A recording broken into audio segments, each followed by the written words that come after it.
Hi, I'm Kurt with Genesis Rescue Systems. Today we're going to be looking at the lineup of spreaders from Genesis Rescue Systems. A couple of key points that I want you to keep in mind when you're evaluating a spreader for your department are, number one, ergonomics, such as balance and weight distribution. Number two is controls. How are you going to control all of that speed and power that we are offering you in the Genesis spreaders? Number three, tip design for not only proper placement, but also operator safety. Number four, NFPA 1936 compliance, specifically focusing on that lowest spreading force, or LSF. And number five, and most importantly, sheer practical performance. Okay, let's talk about those ergonomics a little bit. First of all of the Genesis spreaders have a stationary D-ring on top and a movable D-ring on the side. This movable D-ring on the side serves not only as a carrying handle, but also an operating handle. Let's say I'm down in this position doing a modified dash lift. Let's talk about balance a little bit. You can take a look. This cylinder is designed specifically for this 28-inch opening arm, perfectly balanced. The cylinder in my left hand is designed specifically for the 32-inch opening arms. Again, perfectly balanced. Remember, balance in engineering equals less firefighter fatigue. Okay, let's talk about how you can control all of this speed and power with just your fingertips. Remember, all of the Genesis tools operate with a rear-mounted push-button type control valve.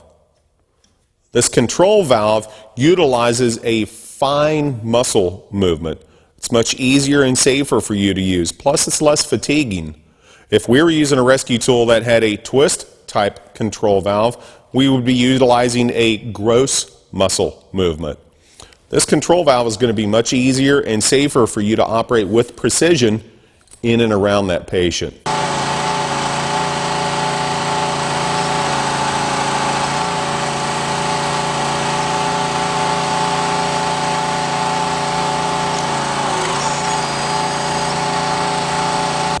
Okay, let's talk about spreader tip design just a little bit.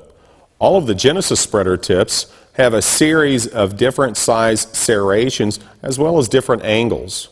On the 49XL spreader tip, you can take a look at several small sharp serrations at the very end. What that's going to do is that's going to help you create a good, safe, tight purchase point. A larger serration in the middle of the spreader tip is going to be used for the middle to end portion of your spread.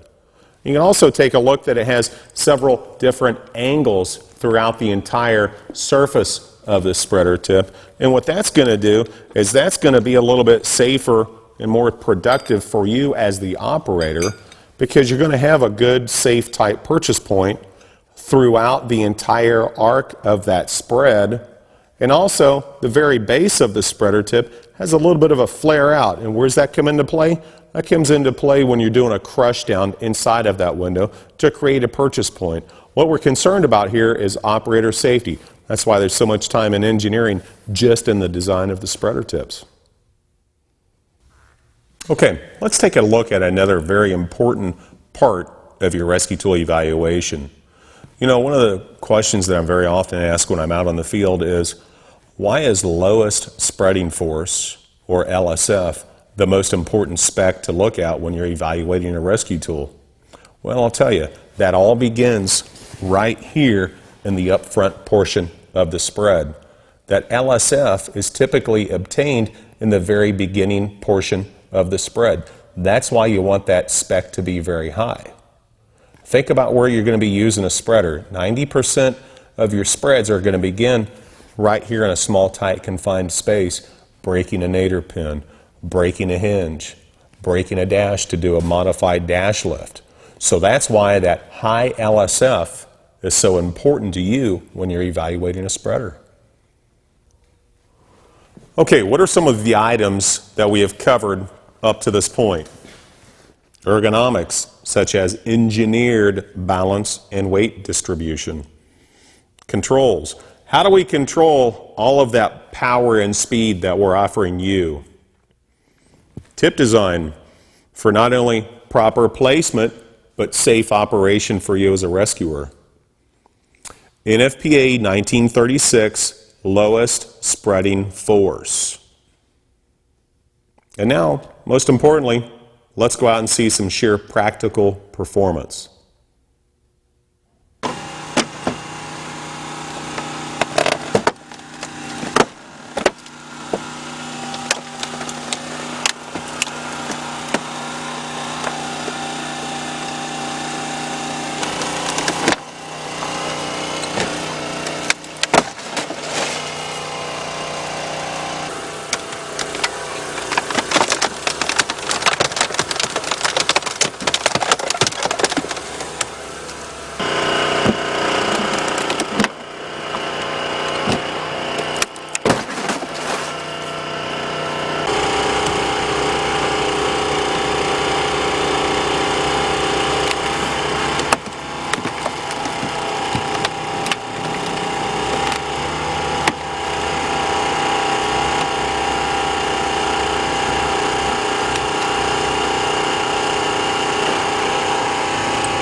Okay, let's recap what we've talked about here today.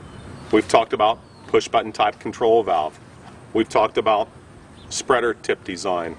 We've talked about NFPA 1936 compliance as well as lowest spreading force. We've talked about operator safety and performance also. I'd really like to encourage you to call any of your local Genesis distributors for a no-cost, no-obligation, free evaluation of the Genesis tools. I'm Kurt with Genesis Rescue Systems. I encourage you to be safe out there. Thanks for watching.